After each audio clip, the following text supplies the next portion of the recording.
ప్రపంచంలోని బంగారం విలువ ఎంతో తెలిస్తే ఆశ్చర్యపోతారు. ప్రపంచం మొత్తం దగ్గరున్న బంగారంలో మన దగ్గరున్న శాతం ఎంతో తెలిస్తే షాక్ అవుతారు. మన దశలో ఉట్టి ఇటుకల ఇల్లు కాదు, బంగారు ఇల్లు, గోల్డెన్ హోమ్. అందుకు కారణం ఏంటి?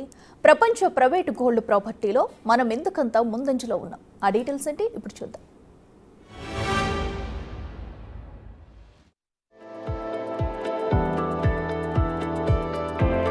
భారతదేశంలో ఇంటింటి బంగారం విలువ పాకిస్తాన్ ఆర్థిక వ్యవస్థ కంటే 6 రెట్లు పెద్దది. ఇది ప్రపంచ వ్యాప్తంగా ఉన్న అన్ని దేశాల గృహ సంపద కన్నా కొన్ని వందలు, వేల రెట్లు ఎక్కువ. దేవాలయాలతో సహా భారతీయ కుటుంబాల సమిష్టి సంపద విలువ 25,000 టన్నులు. దీని విలువ మార్కెట్లో 2.4 ట్రిలియన్లుగా అంచనా వేసింది వరల్డ్ గోల్డ్ కౌన్సిల్. ఇది మన 2026 ఫినాన్షియల్ ఇయర్లో 56% అంచనా. 2025 ఫినాన్షియల్ ఇయర్ కోసం IMF ఒక అంచనా వేసింది. దీని ప్రకారం పాకిస్తాన్ ఆర్థిక వ్యవస్థ $411 బిలియన్ విలువైంది. అయితే భారతదేశంలోని ప్రైవేట్ బంగారు నిల్వల మొత్తం ఎంత అని చూస్తే ఇది పాకిస్తాన్ జీడీపీ కంటే 6 రెట్లు అధికంగా కనిపిస్తోంది. కేవలం పాకిస్తాన్ మాత్రమే కాదు, $2.4 ట్రిలియన్ ఇటలీ, $2.3 కెనడా జీడీ కన్నా ఎక్కువే.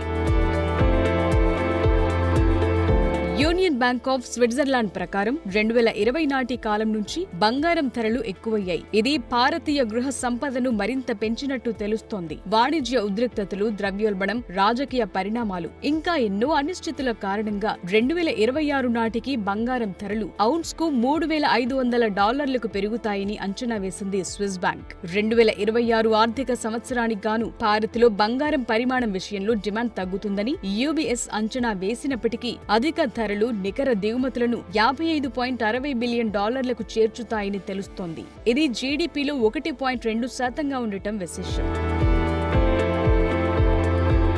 ప్రజెంట్ గోల్డ్ రేట్స్ రికార్డులు తిరగరాస్తున్నాయి. అయినా సరే ప్రస్తుతం బంగారం డిమాండ్ ఏమంతా తగ్గలేదు. ప్రస్తుత ఆర్థిక సంవత్సర డిమాండ్ 782 టన్నులు కాగా ఇది గతం కంటే 15% ఎక్కువ. ఆభరణాల డిమాండ్ అయితే కాస్త తగ్గిన మాట నిజం. బంగారు కడ్డీలు, నాణాలలో రీటైల్ ఇన్వెస్ట్మెంట్ 25% పెరుగుదల కనిపిస్తోంది. 2024 మధ్య కాలంలో కస్టమ్స్ సుంకం 15% నుంచి 6% తగ్గింది. 2026 నాటికి హౌస్ హోల్డ్ డిమాండ్ 725 టన్నులకు తగ్గుతుంది. 2027 నాటికి ఈ డిమాండ్ 800 టన్నులకు పెరుగుతుందని అంచనా వేస్తోంది UBS. ఈ రికవరీ వెనుక కేంద్ర వేతన పెరుగుదల ఉండొచ్చని అంటున్నారు. ఈ మొత్తం విలువ $55 బిలియన్.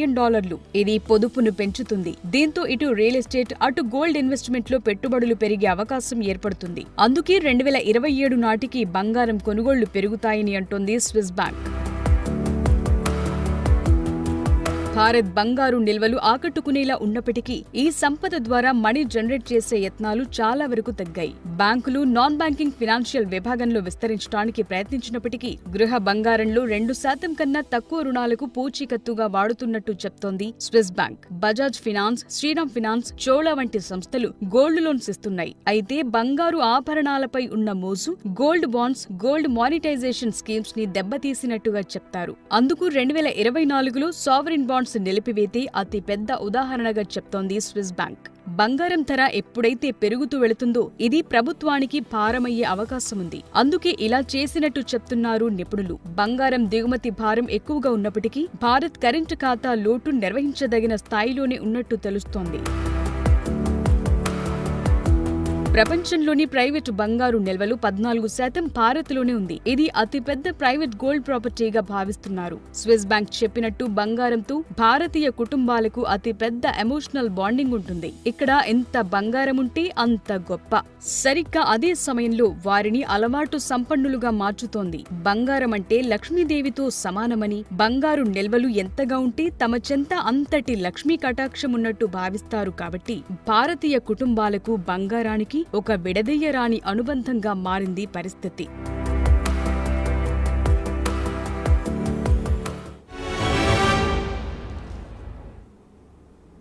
మన ప్రాంతంలోని నీ ఇల్లు బంగారం కాను అంటారు. కారణం ఇక్కడ బంగారం అంటే అదో ఎమోషన్. ప్రతిదానికి బంగారం లాంటి మనిషి, బంగారు కుండ, ఇలా రకరకాల విశేషణలు అల్లుకుని కనిపిస్తాయి. సరిగ్గా అదే సమయంలో ఇక్కడ బంగారానికి దేవత ఆచ్ఛాదన కూడా ఉండడంతో ఇక్కడ గోల్డ్ మీన్స్ గాడ్ కింద లెక్క.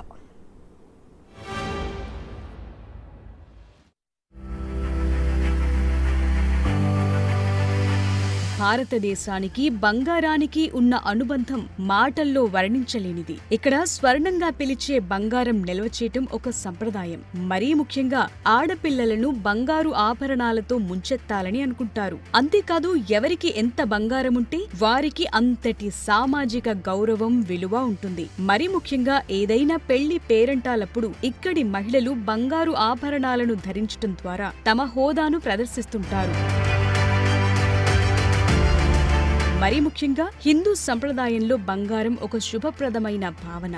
ఇక్కడ ఏదైనా సరే బంగారంతో ఉంటే దాన్నొక దైవంగా భావిస్తుంటారు. ఆ మాటకొస్తే మన ఇళ్ళు, వాకిళ్ళు, ఇంకా దేవాలయాలు ఇలా అన్నింటా బంగారం ప్రముఖ పాత్ర పోషిస్తూ ఉంటుంది.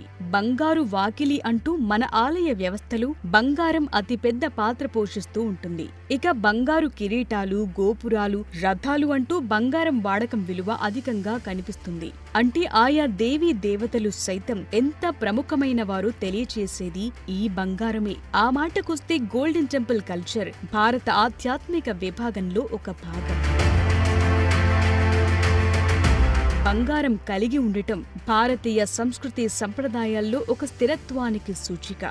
ఏదైనా ఆపద వస్తే బంగారు నిల్వలు తమను ఆర్థికంగా ఆదుకుంటాయని నమ్ముతుంటారు భారతీయులు. అందుకే ఆడపిల్లలకు బంగారం ఎక్కువగా పెట్టడం ద్వారా వారి వారి జీవితాల్లో ఒక స్థిరత్వం ఏర్పడుతుందని విశ్వసిస్తారు. బంగారం కేవలం మెటల్ మాత్రమే కాదు, ఒక మెంటల్ స్టేటస్ కూడా. కారణం బంగారం ఎంత ఎక్కువ ఉంటే అంత భరోసా.